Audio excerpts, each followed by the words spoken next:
Hello, my art darlings. Note the art here with a speed painting adventure. So I have made 6 paintings or pieces based upon 3 different emojis for each piece. And we're going to start with this one in the series. So I did flowers, demon, and scorpion for the emojis. So this is what we have for it. I wanted to do some painting this summer, and this is kind of what I came up with to use some canvases that I had. They had some other drawings on them, and I just wasn't feeling them anymore. So I was like, you know what? I'm going to put something on them that I know I'm going to like, and I'm going to paint, and I'm going to finish. So I did the sketches in this kind of big sketchbook that I got. I think it was for an art class I took from an art center a while back, and we didn't really use it. So I just had this big sketch pad. So I sketched out all 6 pieces, and then I decided that I wanted to make some videos. So I decided to kind of lay out the colors that I wanted to use for my paintings. So I used my Posca markers that I had. I hadn't really been using any of my Posca markers. I used them for maybe to like fill in big spaces, that sort of thing. Nothing too fancy with them. So I really wanted to get more practice with them. And this is what happened. So now I'm just doing a video on all 6 pieces that you will see. I will be doing different random like talking points with each one, like scary stories. Other one is about aliens, supernatural, ghosts, and all sorts of that based upon what the picture is. And so since this one is about a demon, I thought I would talk about Dungeons and Dragons. I got into Dungeons and Dragons around 2015, I think. One of my husband's friends asked if he wanted to join a campaign sort of thing. The friend was going to be the dungeon master, and then Brad asked if I could join, and they said yeah. So my first character was an elf druid. I don't remember. I don't think she was a high elf, but she was an elf druid. She was very basic. The beginnings of a D&D character. Her backstory wasn't really that interesting or fantastic, and good enough that it wasn't that exciting because that campaign kind of fell from the wayside. It didn't really go anywhere, but my husband really got into D&D, and he decided that he was going to do a campaign, and he asked some of his friends and asked me if I wanted to join them, and I said yeah, sure. And I created my first favorite character. Her name was Nethvari. She was a tiefling rogue, and we played that campaign for 4 years from beginning to end. We finished it. We lost 2 people along the way, and we gained a person at the end. So that was really nice. And then when we started our second campaign, we gained a person, but then we lost 2 people, and then we gained 2 new people. And we usually stream our sessions on Twitch, but we haven't recently because the person who normally does, her computer went kaput. So we're waiting till she gets a new computer to get back to streaming with that. But anyway, back to the first campaign. So my husband is is a great dungeon master. He makes it fun for everyone. He creates a lot of homebrew stuff, so that's really exciting to have. He also lets us kind of use our imagination, and like whether it works or not, we always do a dice roll to see if it works. He's like, you can go for it, but you're going to have to roll. And, sometimes the roll is not great, so then it doesn't turn out. But sometimes the roll actually goes to your favor and you get a natural 20.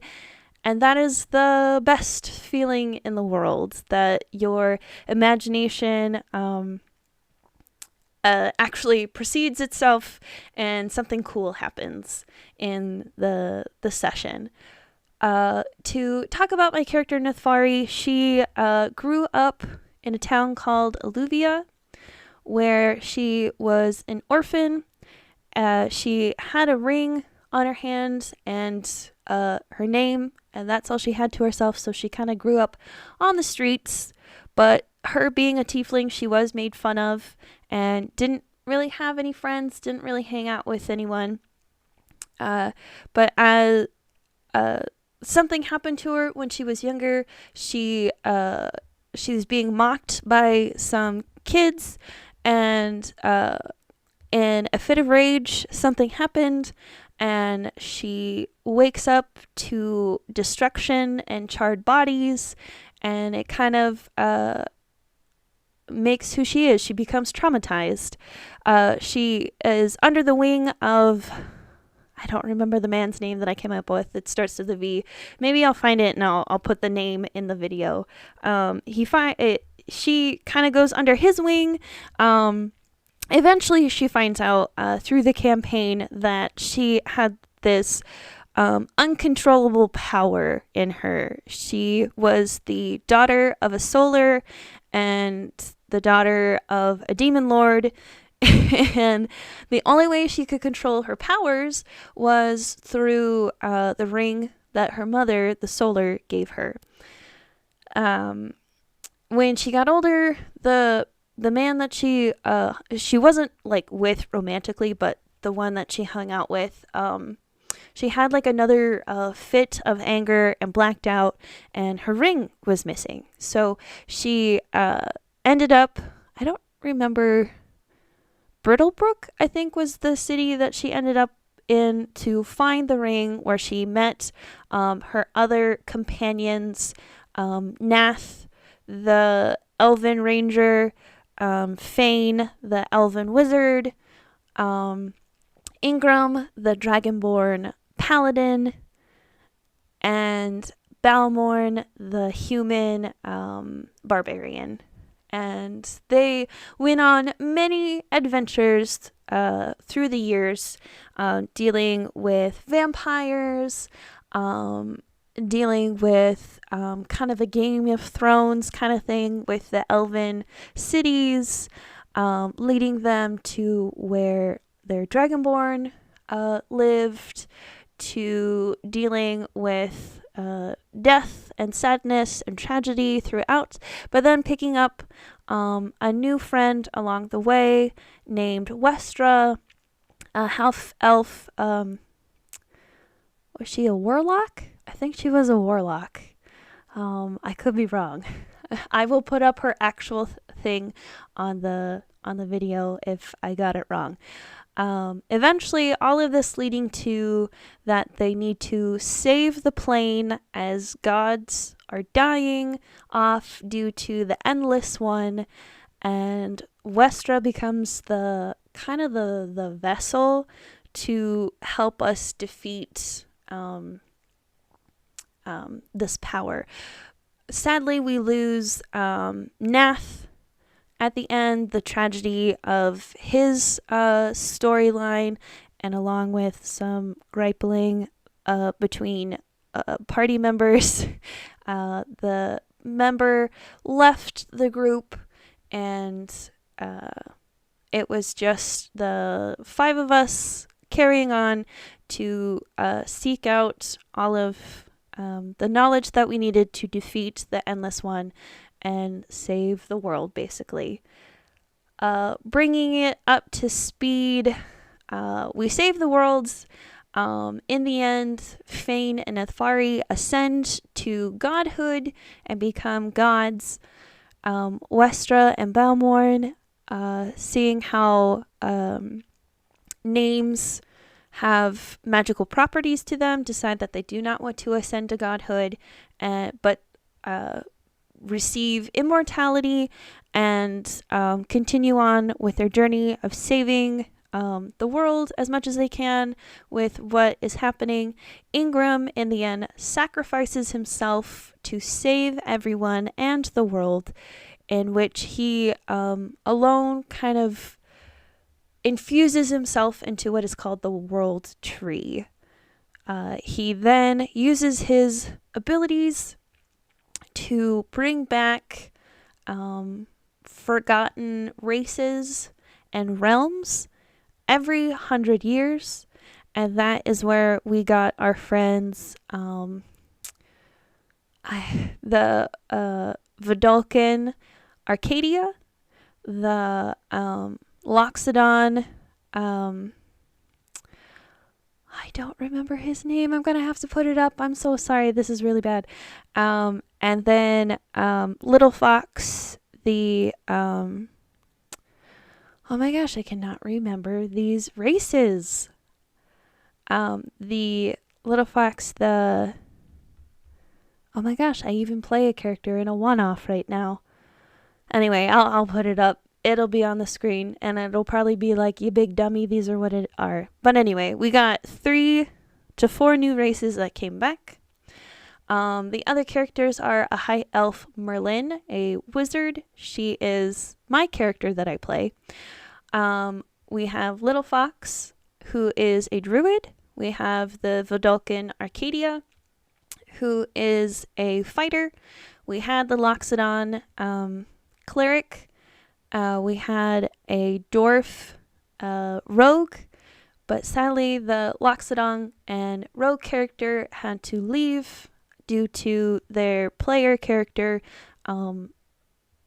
just didn't have time for the campaign, which was fine.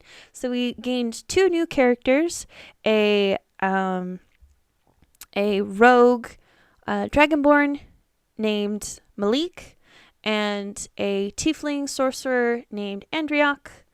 And together we are now working towards just kind of questing right now. Like, we have an overall story kind of happening in the background, but right now we're just kind of questing as we created a guild and kind of gaining money and stature throughout the story. For Merlin's backstory, she comes from the city of Alluvia, just like Nethvari. I know, a little weird, but it's the only way that it worked for this. Her parents are the leaders of the merchant guild in Alluvia. They have high power and status, and they have I think I had 7 or 8 children, all boys except Merlin. She is in the middle of it all. But the interesting thing is she was born with dragon scales on her body. She doesn't know how they got there. She doesn't know why they're there. Her family doesn't understand. It is believed that her father thinks that her mother cheated on him with a dragonborn of some sort, but it is not quite stated yet in the campaign, or I will not tell yet. They have met many magical things. Dungeons are now a big thing as well. They pop up every so often. Only certain people can see or find the dungeons, and the dungeons take a thing on their own. Some dungeons have time stuck to them, so even though you're there for maybe 2 hours, you could be gone for 2 weeks. Other ones have old gods and new kind of lurking in there. They have some worms or dragons as well that can be very powerful, but they also have some great magic items that you can find as well. Our campaign if I didn't say, is set in the worlds of the old campaign, only 400 years into the future. So everybody knows the stories of the heroes of old, but they don't know everything that happened in the stories of old. There are still some weird things going on, like the gods are having trouble manifesting themselves. People cannot be resurrected. And it seems like darker things are taking control. One of them being Nethfari's sister in the previous campaign. Her name is Lucy, is in charge of the underworld, or at least part of the underworld, it seems, and is kind of slightly the reason why that people cannot be resurrected. There are the old crones, I think they're called.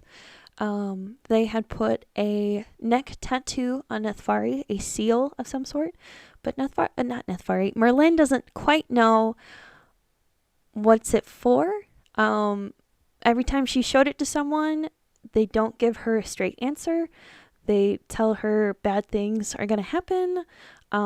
Just like very cryptic messages. And it's become very frustrating because I want to know what it is. And Merlin wants to know what it is. But what I forgot to mention was Merlin is also in... she's in 3 guilds. She's in her parents' merchant guild. She kind of has to still be in the family. She's part of the Alluvian Crows, who were the guild that Nethfari was in as well. So that's all the time I have for this video. If you want to know more about my Dungeons and Dragons, or like how to get into a campaign, or if you have any questions, don't hesitate to comment down below. And I will see you all next time. Make sure that you sleep well, eat well, stay hydrated, and have a wonderful day. Bye.